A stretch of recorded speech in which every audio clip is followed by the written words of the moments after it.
Next topic आता है हमारा एंडोसाइटोसिस। दो वर्ड से मिलके बना हुआ है, endo and cytosis. Endo means की इनसाइड, एंड ग्रीक वर्ड से लिया गया है। ग्रीक वर्ड यहाँ पे कौन सा है? काइटोस, जिसका मीन्स की क्या होता है? सेल। एंड एंडो मीन्स की inside. Greek word is the endon, जिसका मीन्स है इनसाइड। तो एंडोसाइटोसिस प्रोसेस में होता क्या है कि हमने सेल्स के बाहर से कोई भी मटेरियल लिया, जैसे वो सॉलिड फॉर्म में हो या फिर लिक्विड के फॉर्म में, सेल के अंदर उसका क्या हो रहा है? Transport. This is the endocytosis. Means कि ये एक ऐसा ट्रांसपोर्ट है जहां पे लार्ज साइज के liquid and the solid materials है वो सेल के इनर साइड ट्रांसपोर्ट कर रहे हैं through the plasma membrane. It is the process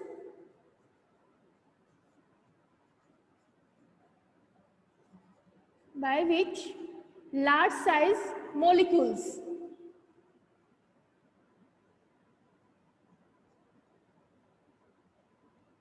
are taken inside the cell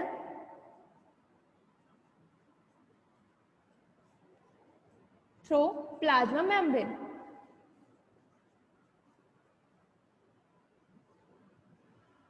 Are known as endocytosis. अब मैंने कहा कि कोई भी लार्ज साइज के मॉलिक्यूल्स है सेल के इनर साइड आए, मीन्स कि ये कोई भी प्लाज्मा मेम्ब्रेन है, सेल का outer and this is the inside.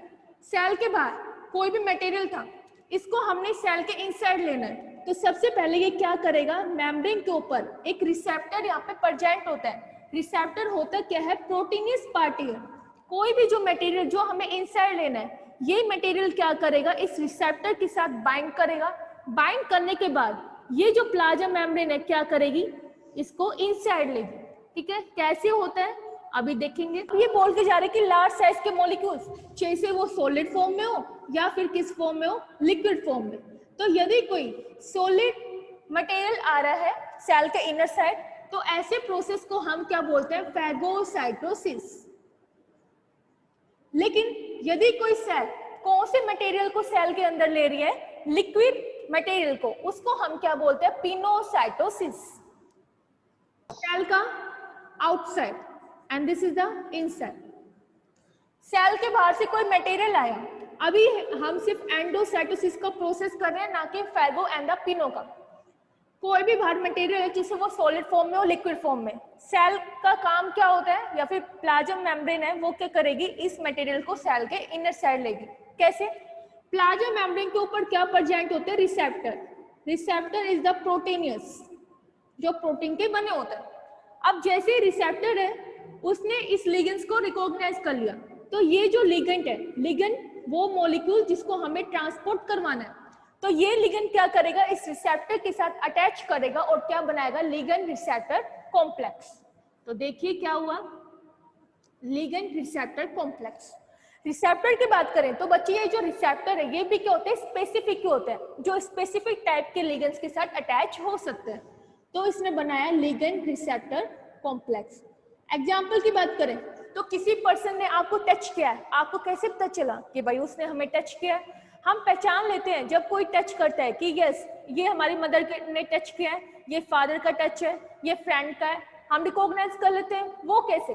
तो देखिए, कोई जब आपको टच कर रहा है तो वो क्या है? लिगेंड्स, और आपकी जो बॉडी है उसके ऊपर क्या प्रेजेंट है? रिसेप्टर। तो जैसे ये जो लिगेंड है मींस की टच का इस रिसेप्टर के साथ बाइंड करेगा, तब क्या होती है यहाँ पे? न्यूरल ट्रांसमिशन, या फिर आप बोल सकते हो न्यूरल सिग्नलिंग। ठीक है, तो सेम थिंग यहाँ पे सबसे पहले बाहर से कोई भी लिगेंड आया जिसको हमने सेल के इनर साइड लेना है, ये क्या करेगा? रिसेप्टर के साथ बाइंड करेगा। रिसेप्टर कहाँ पे प्रेजेंट है? प्लाज्मा मेम्ब्रेन के ऊपर, जो किससे मिलके बना हुआ है? प्रोटीन से।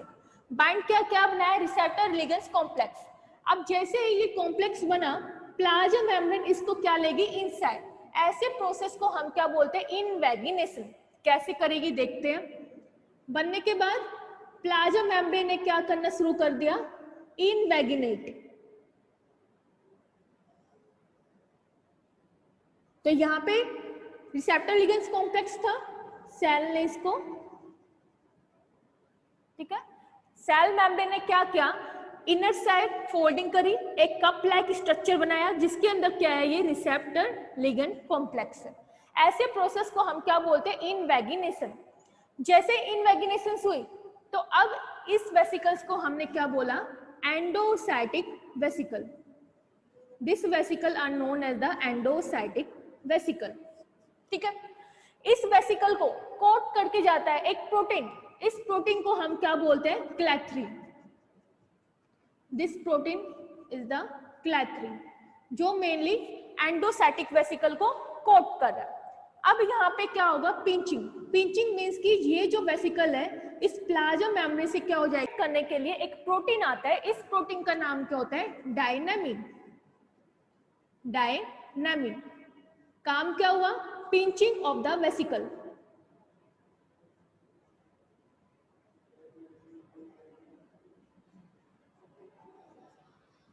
जैसे डायनामिन आया, पिंचिंग करवाई वेसिकल्स की, और ये वेसिकल क्या हो गई, अलग। ठीक है, अभी भी इसके पास क्या है, क्लैथ्रीन की कोटिंग। अब यहाँ पे जो क्लैथ्रीन की कोटिंग है वो क्या हो जाएगी, रिलीज। ओनली क्या बच गई यहाँ पे, वेसिकल्स। क्लैथ्रीन रिलीज हो गया।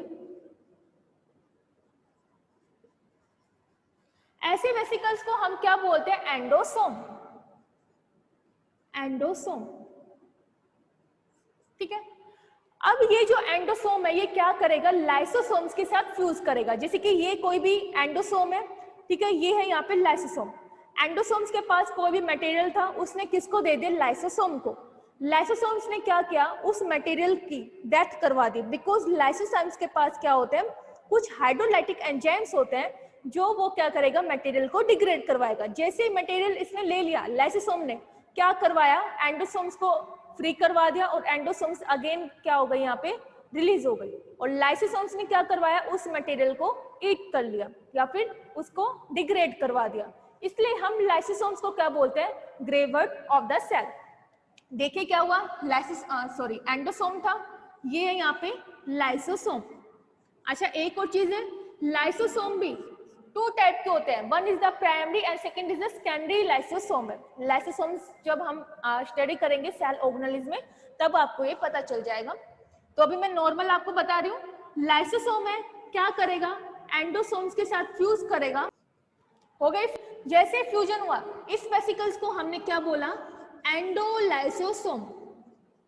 एंडोलाइसोसोम। अब जो ये वेसिकल है ये क्या करेगी, हमें तो सिर्फ लिगेंड्स का डिग्रेडेशन करवाना है, रिसेप्टर का नहीं करवाना, because receptor is the proteins part. तो लिगेंड को इसने क्या करवा दे, रिलीज करवा दे लाइसोसोम से, और रिसेप्टर अभी भी क्या है, उसके पास है। जैसे ही लिगेंड्स को रिलीज करवाया, जैसे इसने लिगेंड्स को लाइसोसोम्स को दिया, तो ये क्या हो गए, रिसेप्टर्स के साथ अलग हो गई लाइसोसोम से। तो देखिए क्या हुआ, दिस इज द लाइसोसोम जिसके पास क्या है, ligands, and this is the endosome जिसके पास ओनली क्या बच गया, यहाँ पे रिसेप्टर। ठीक है, अब यहाँ पे जो एंडोसोम्स है ये अगेन कहाँ पे जाएगी, मेम्ब्रेन के पास। बिकॉज ये जो वेसिकल जो बनी थी वो किसका पार्ट थी, प्लाज्मा मेम्ब्रेन का। तो कई बार नेट के क्वेश्चन में पूछा जाता है कि जो वेसिकल जो बनती है वो एक्चुअल में कौन सी सेल ऑर्गेनेलिज्म का पार्ट होती है। वेसिकल्स की फॉर्मेशन हुई कहाँ से आया है, प्लाज्मा मेम्ब्रेन से आया है। ठीक है, तो अब ये जो वेसिकल है ये अगेन क्या कर गई, यहाँ पे फ्यूज कर गई प्लाज्मा मेम्ब्रेन से। फ्यूज करने के बाद इसके पास क्या था, रिसेप्टर। तो इसने क्या किया, इस रिसेप्टर को अगेन किसके पास दे दिया, प्लाज्मा मेम्ब्रेन को, ताकि अब वो क्या करे, न्यू पार्टिकल्स को अगेन सेल के इनर साइड ले आए। ऐसे प्रोसेस को हम क्या बोलते हैं, एंडोसाइटोसिस। डन।